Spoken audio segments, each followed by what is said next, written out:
Most people think attraction is about confidence, timing, or chemistry. But before any meaningful intimacy happens, there's a quieter process taking place, one most of us never name. In the seconds before a kiss, something far more important than desire is being negotiated. Safety, respect, clarity, mutual choice. Men aren't confused because they don't understand signals. They hesitate because the cost of getting it wrong is high. And women aren't withholding because they lack interest. They're often protecting themselves from moving too fast without meaning. What if the most powerful moment isn't the kiss itself, but the words spoken just before it? In this talk, we'll explore why emotional safety matters more than seduction, why respect deepens attraction rather than killing it, how clarity creates real confidence, and why intimacy only becomes meaningful when it's mutual. This isn't about manipulation. It's about understanding human psychology and choosing connection over confusion. Before anything physical happens, before attraction turns into action, there's a quieter question being asked beneath the surface. It's rarely spoken out loud, but it's always there. Am I safe here? Not physically safe in the obvious sense, but emotionally safe. Am I seen without being judged? Am I wanted without being used? Am I allowed to be present without performing? This is where real intimacy begins, and it's something we tend to misunderstand, especially when we talk about men. There's a persistent myth that men are driven primarily by physical desire, that they're uncomplicated in moments like this, that a kiss is just a kiss. But that idea collapses the moment you actually listen to men talk honestly about their experiences. What many of them describe isn't hunger, it's hesitation. Not because they lack confidence, but because they're weighing risk, emotional risk. For men, vulnerability is often punished early in life. Boys learn, sometimes subtly and sometimes harshly, that showing uncertainty or emotional need can cost them respect. They learn to manage themselves, to stay composed, to keep moving forward even when they're unsure. Over time, that creates a kind of internal restraint. So when intimacy approaches, it isn't just excitement that surfaces, it's alertness, a careful reading of the situation, a quiet calculation about whether stepping closer will lead to connection or regret. That's why emotional safety matters so much before physical intimacy. When a man hears words that communicate readiness, acceptance, and mutual intention, something fundamental shifts. The nervous system relaxes. The internal guard lowers, not because he's been given permission to act, but because he's been given reassurance that the moment is shared, that he's not alone in wanting it. Those 5 words we're talking about aren't magical because of their wording. They're powerful because of what they represent psychologically. They say, you don't have to guess. Guessing is exhausting. Guessing creates doubt. Guessing forces men into a role where they're expected to lead without clarity, to initiate without certainty, and then take full responsibility for the outcome. When clarity is offered instead, it doesn't diminish masculinity. It strengthens it. There's a philosophical idea worth considering here. Freedom requires limits. Total ambiguity doesn't create liberation. It creates anxiety. Clear emotional signals provide a structure within which desire can exist safely. When someone expresses that they're present, willing, and emotionally aligned, they're not controlling the moment, they're grounding it. This is especially important in a culture where mixed signals are often mistaken for mystery or flirtation. Ambiguity can feel exciting at first, but over time it erodes trust. Men, like women, want to feel chosen, not tolerated, not tested, chosen. Emotional safety communicates choice. And safety doesn't mean the absence of tension or attraction. It means the absence of fear. Fear of rejection after the fact. Fear of misreading the situation. Fear of being labeled something negative for acting on what felt mutual. When that fear is removed, what remains is presence. And presence is what makes intimacy meaningful. From a psychological standpoint, this aligns closely with attachment theory. Secure attachment isn't built on intensity, it's built on consistency and clarity. When someone communicates emotional readiness, they're signaling security. They're saying, I know where I stand and I'm willing to let you know too. That's stabilizing. And stability, paradoxically, allows desire to deepen rather than disappear. There's also a moral dimension to this that's often overlooked. Intimacy carries responsibility. A kiss isn't just a physical act, it's a relational one. It creates meaning, even if people pretend it doesn't. By offering emotional safety beforehand, you're acknowledging that meaning rather than dismissing it. You're treating the other person not as an object of desire, but as a participant in a shared experience. Men respond to that deeply because it aligns with something many of them already believe but rarely hear affirmed, that restraint, care, and intention are not weaknesses. They're virtues. When emotional safety is established, a man doesn't have to choose between desire and integrity. He can have both. This is why the moment before a kiss often carries more weight than the kiss itself. It's a threshold. And thresholds are psychologically significant because they mark transition. Crossing one without acknowledgement feels destabilizing. Crossing one with mutual recognition feels grounding. Those 5 words act as that recognition. They mark the transition consciously rather than accidentally. In conversations about relationships, we often focus on outcomes, how to keep someone interested, how to maintain attraction, how to avoid mistakes. But the quality of a relationship is shaped far earlier, in these small moments where trust is either built or eroded. Emotional safety is cumulative. It's constructed word by word, signal by signal, and it's important to understand that offering emotional safety doesn't require grand declarations or dramatic vulnerability. It requires honesty, presence, a willingness to communicate what you feel rather than hiding behind ambiguity. That kind of communication is deceptively simple, but it's rare precisely because it demands self-awareness. When someone says the right words before intimacy, they're not just speaking to desire, they're speaking to the part of a man that wants to be respected, understood, and aligned with. That part is often quieter than physical attraction, but it's far more enduring. Ignore it, and intimacy becomes hollow. Acknowledge it, and intimacy becomes grounding. This sets the foundation for everything that follows. Respect becomes natural rather than forced. Confidence becomes shared rather than performative. Mutuality replaces uncertainty. The kiss, when it happens, feels less like a gamble and more like a continuation of something already established. And this is where the speech connects to the broader theme. Emotional safety doesn't end at the kiss. It's the basis for every meaningful connection that follows. Without it, attraction burns fast and fades quickly. With it, even small moments carry depth. So if there's one thing to reflect on here, it's this. Intimacy isn't created by boldness alone. It's created by clarity. And sometimes the most powerful thing you can offer before crossing a threshold isn't confidence or charm, but the reassurance that you're both standing in the same place, choosing the same moment together.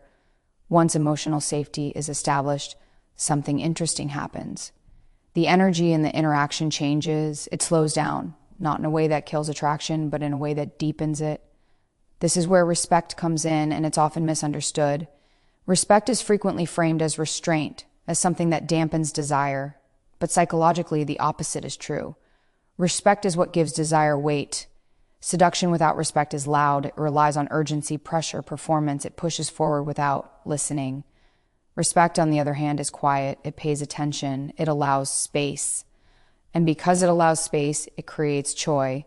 CE. That's what makes it powerful. Many men are conditioned to believe that attraction depends on assertiveness bordering on aggression.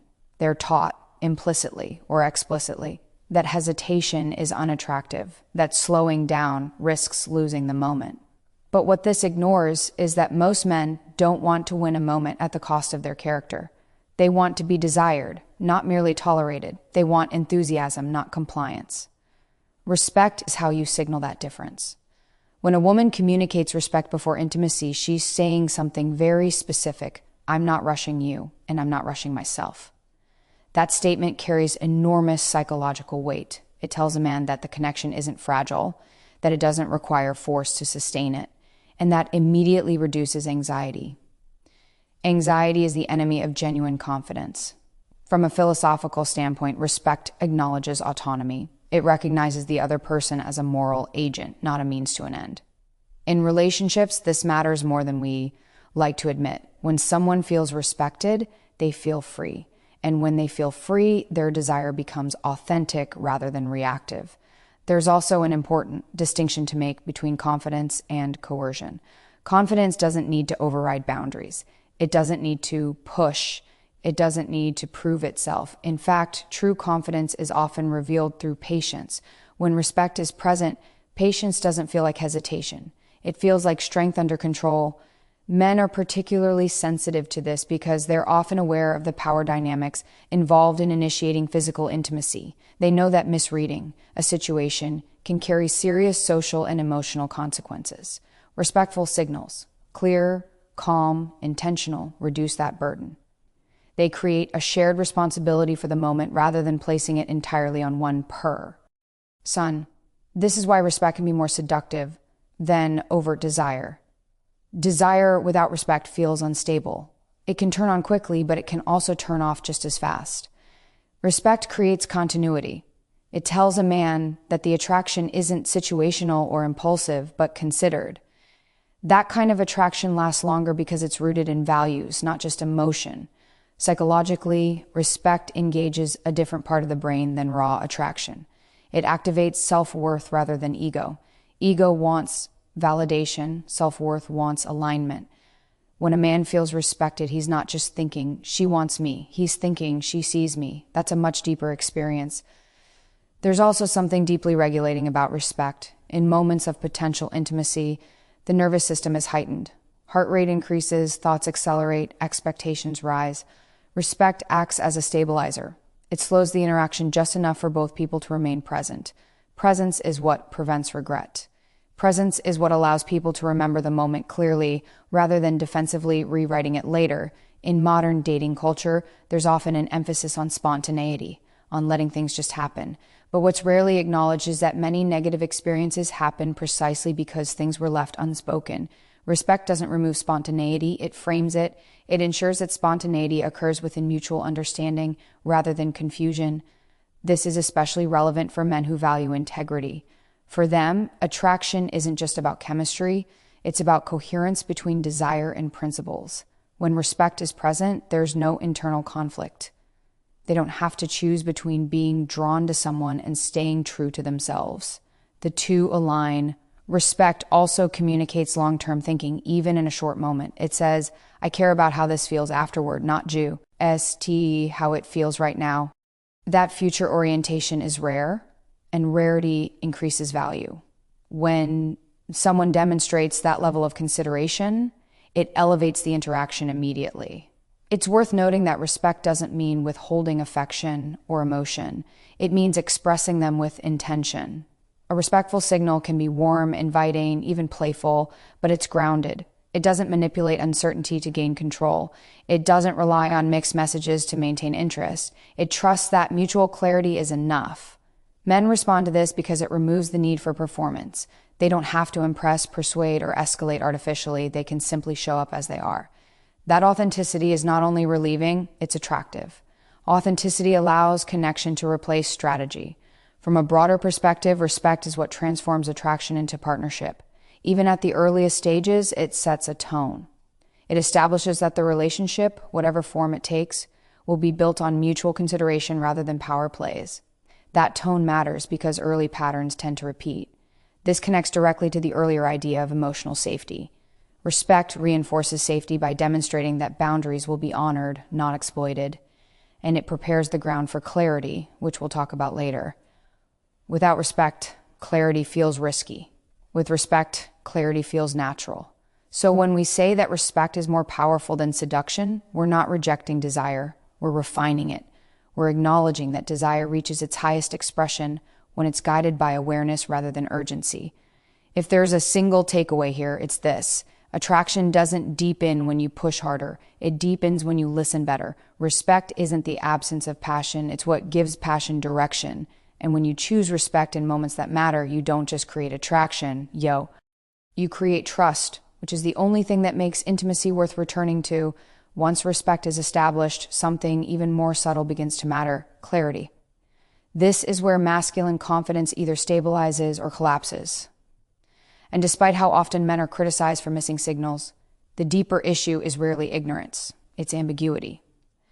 Confidence doesn't thrive in uncertainty, it withers in it. Men are often expected to initiate, to lead, to move things forward. But at the same time, they're warned, sometimes harshly, about the consequences of getting it wrong. That creates a psychological bind. Act too soon and you're reckless. Wait too long and you're passive. The result isn't confidence, it's vigilance. Men learn to scan constantly for cues, trying to interpret tone, timing, body language, pauses, and that constant interpretation drains presence. Clear signals change that immediately. When intention is communicated directly, something profound happens internally. The mind stops racing ahead to possible outcomes. The body relaxes. Attention comes back into the moment. Confidence isn't forced anymore. It emerges naturally because the environment no longer feels hostile or uncertain. There's a misconception that clarity kills romance, that saying what you want removes mystery. But mystery and confusion aren't the same thing. Mystery invites curiosity. Confusion creates anxiety. Anxiety never produces genuine confidence. It produces performance, and performance is fragile. From a psychological perspective, clarity reduces cognitive load. When someone doesn't have to guess, their mental energy is freed. That energy can then be used for attunement, reading the other person emotionally rather than defensively. That's where real connection forms. When men feel certain about mutual interests, they stop trying to prove themselves and start being themselves. This is especially important because many men are socialized to equate confidence with certainty. They're told to know what you want, to be decisive, to take the lead. But certainty doesn't appear out of thin air. It's shaped by feedback. When feedback is vague or contradictory, decisiveness becomes risky. Clear emotional signals provide the feedback that allows confidence to stabilize. Philosophically, clarity is tied to responsibility. When intention is spoken, responsibility is shared. The moment no longer rests entirely on one person's interpretation. That shared responsibility is grounding. It turns intimacy from a gamble into a collaboration. There's also a moral honesty and clarity that shouldn't be overlooked. Saying what you feel rather than hinting at it is an act of integrity. It respects the other person's right to respond authentically rather than strategically. Men respond to that because it aligns with fairness. It feels clean. There's no manipulation, no hidden test, no unspoken expectation. And this is where masculine confidence really comes alive. Confidence isn't about dominance. It's about alignment between inner state and outward action. When a man knows where he stands, his actions don't feel exaggerated or tentative. They feel proportional, measured, present. That kind of confidence is quietly compelling because it isn't trying to control the outcome. In modern dating culture, ambiguity is often mistaken for sophistication.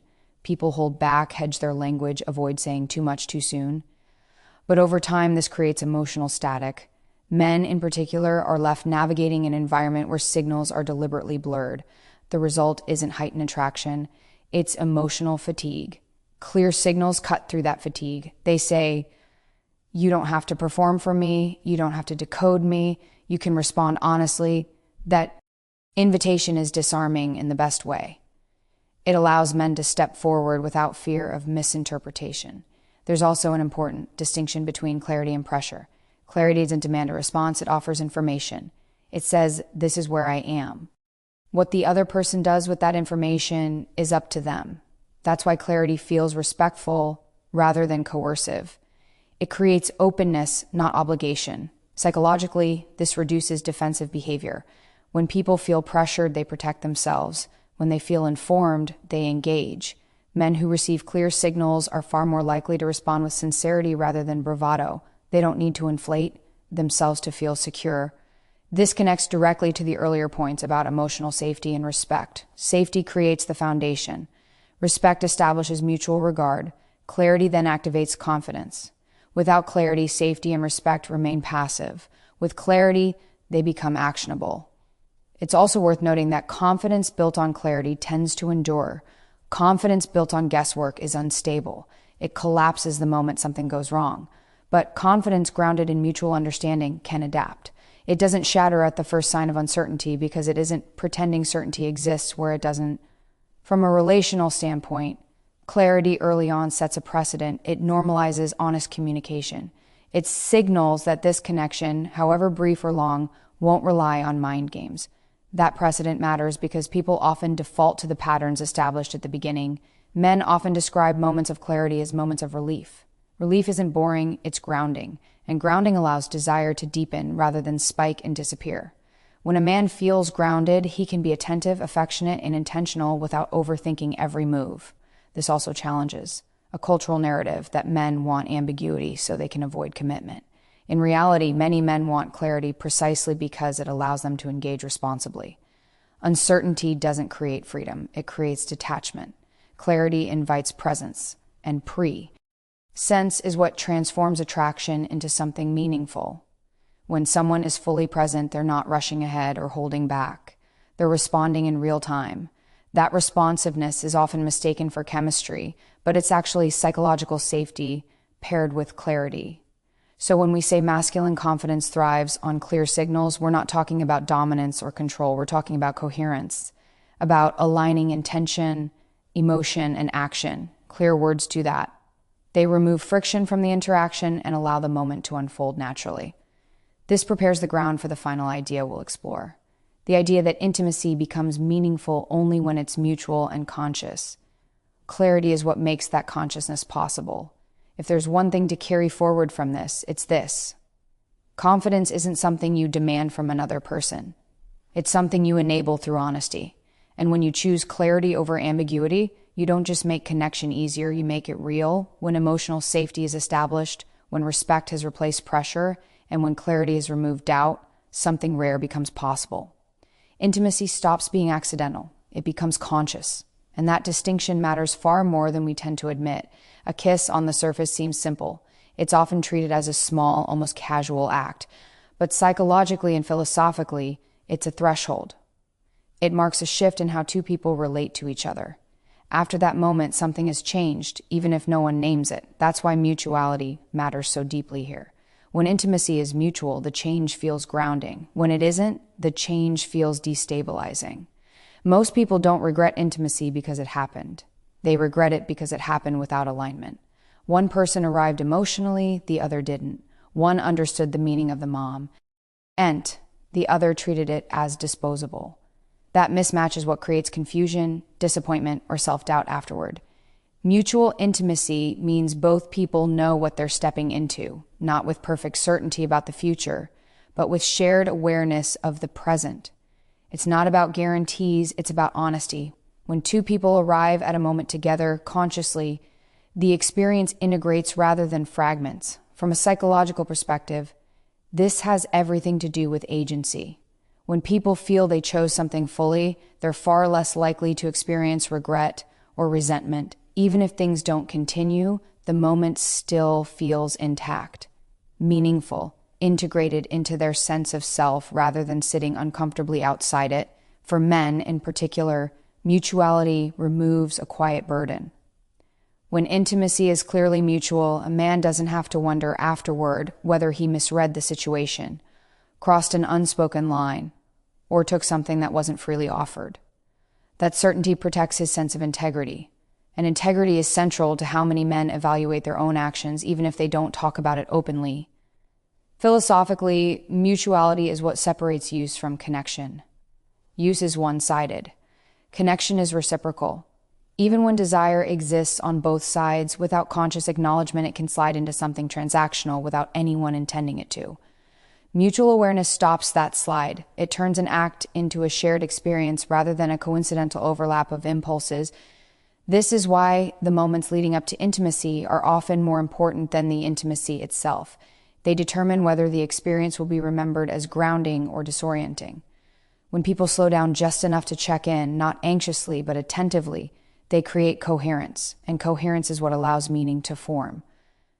There's a tendency in culture to downplay meaning, to insist that moments don't have to mean anything unless we want them to. But psychologically, that's not entirely true. Meaning isn't something we can switch on and off at will.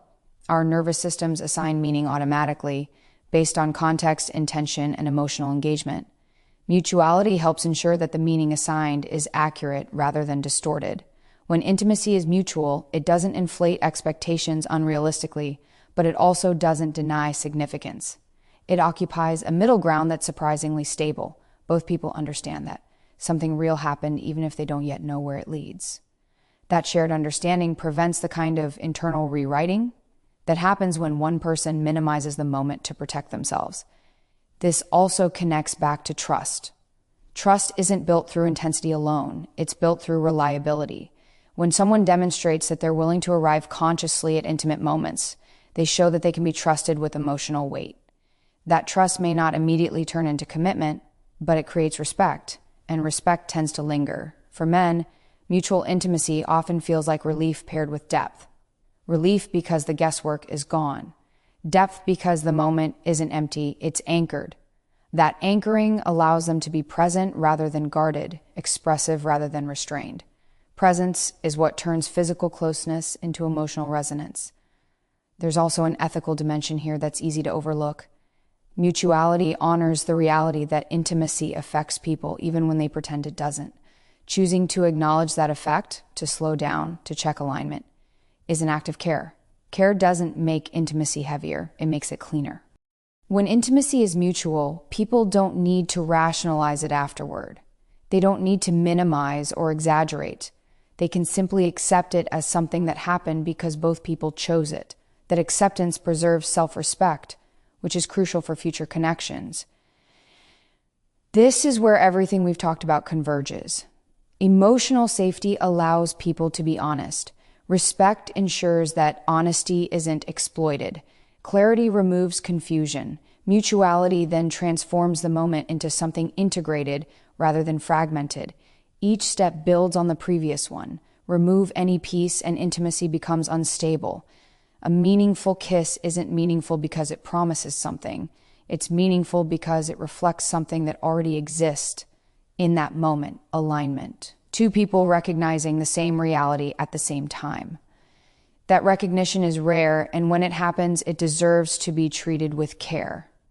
What's interesting is that mutuality doesn't require dramatic conversation or heavy emotional disclosure. Often, it's communicated in simple language, calm tone, and presence. It's felt more than explained, but it only happens when both people are willing to be honest about where they are rather than where they think they should be.